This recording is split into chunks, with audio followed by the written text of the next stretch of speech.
Wagyu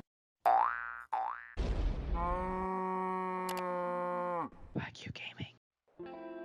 Hey there, broskies. Hope you're having a wonderful day. So Wagyu here and back with another Kingdom of Heroes Tactics War video. So today we're going to be talking about the Tower of Arrogance Hard 30th floor for the second half of September, of September 22 to the making of this video.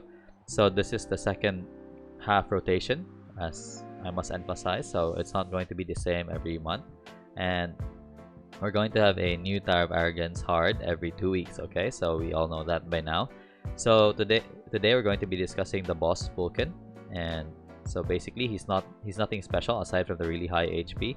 He doesn't even hit that hard, and he has not that high of a defense. You can easily deal with it, and he has a mobility of 1. Okay. However, what makes him special is the knockback that he has, and alongside the increased action gauge by 20% to a random ally for 2 turns. Okay. So basically, the annoying things that happens in this boss is that these two, Agnes and June, basically nuke down all the water units that you bring. So the water units are out of the question. Elaine and Valkyrie might be hard to bring in this stage. However, it can be doable if you do have the cheese strategy, which is Freya, Jara, and alongside Cersei.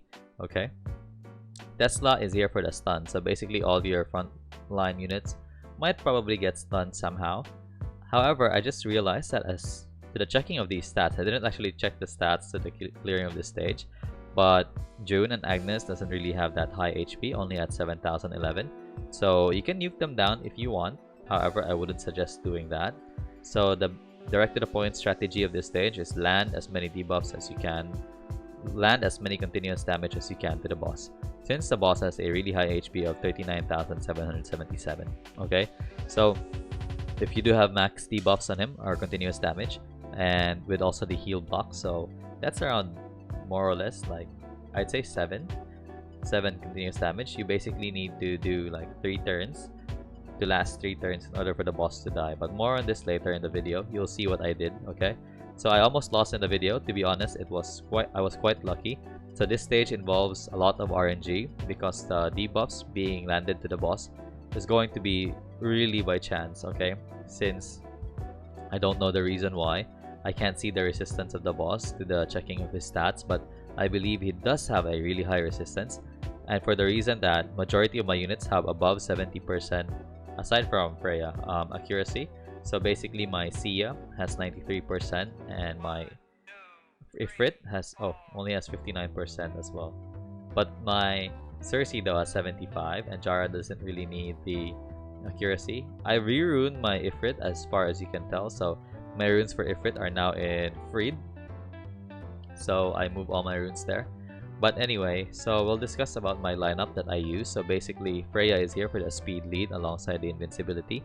We've all come to know the lineup of Jara, Cersei, and Freya as the cheese strategy. So basically, you try to get as much invincibility as you can by using invincibility by Freya, and then followed by Jara's third skill, which is Inspiriting Tune, which increases surrounding allies buffs by 2 turns. Okay, and if the allies don't have any buffs, it increases their speed. Okay, so last but not the least, we'll talk about Cersei. So Cersei is here for the third skill as well, so which reduces all cooldowns of you and allies within a surrounding area by 3 turns. So this is what you call the cheese strategy. Basically, Jara is here. Freya is here to use invincibility. Jara is here to increase the number of turns the invincibility will last, and Cersei will be here to reduce the cooldown in order to rotate the skills again. Okay, so for speed tuning, I must emphasize the speed tuning of this lineup. So of course you would want Freya to come first, but this is a special situation right now, since this is not just about the invincibility, it's also about the turn rotation, since these bosses actually hit pretty hard. There's like 4 bosses right now. It's not like the usual ToAH normal boss that there's only 1, right? So, or the earlier stages of Tower of Arrogance hard, so there's only like 1 or a few units there. This time there's like 4 units, so basically they all hit hard except for the boss and Tesla. So basically June and this other unit, I keep forgetting her name. So basically, what you need to do is try to get Cersei as fast as you can. So my Cersei is at 199 speed, so she's basically the fastest unit in this lineup. followed by Freya at 196, and last but not the least, Jara at 191. So we'll talk about the damage dealers after this. So basically, speed tune your team. It doesn't matter when Cersei comes in, she just needs to be as fast as she can. Freya must come next in order to do the invincibility, and she must always come before Jara. Okay, so let's talk about the damage dealers of this lineup. So basically, it's going to be Ifrit, as you can tell here, alongside Sia. So apologies about the costume. I like this costume of Sia, if I may say. But anyway, so Sia, as you can see, has really high accuracy. And there's something special about this stage, and I can't tell why, and I don't know why. So basically, I'll be honest with you guys, I've tried clearing this stage for about 40 times, I'd say. Even more. As you can see, I only have like 10 tries left for today, and I haven't touched Tower of Arrogance hard for a few days because I was just really angry about this stage and frustrated, and it just consumed so much energy. But yeah, now I'm back since I've actually re-ruined a lot.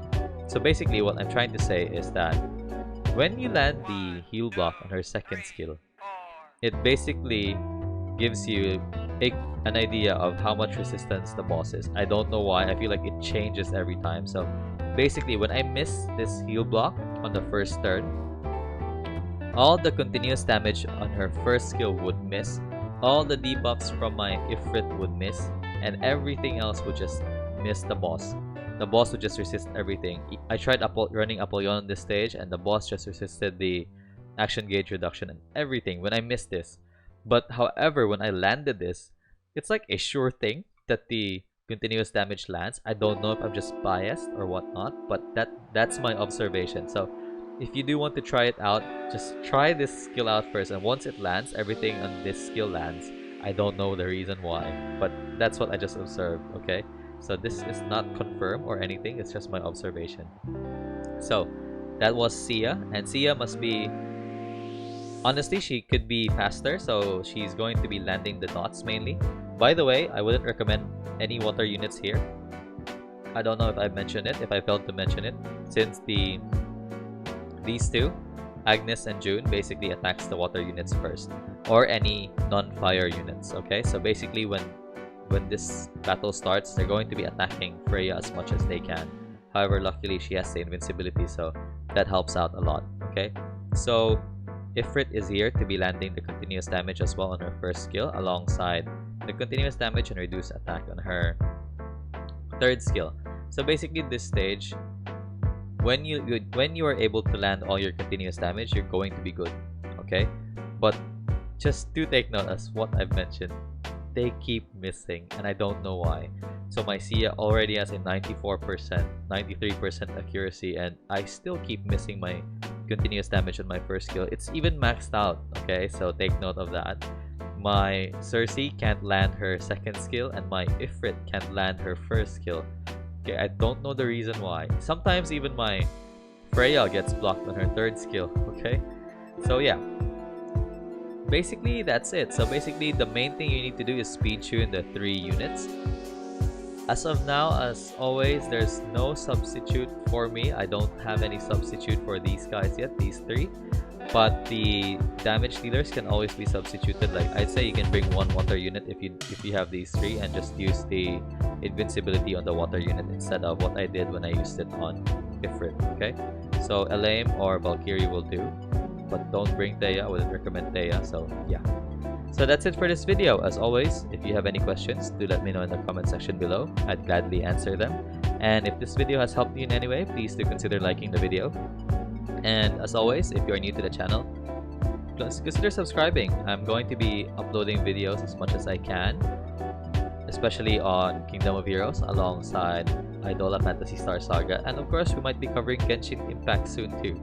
So yeah, thank you so much for tuning in, and hopefully you'll watch the video on how I beat the boss. So good luck to you guys, and see you in the next video.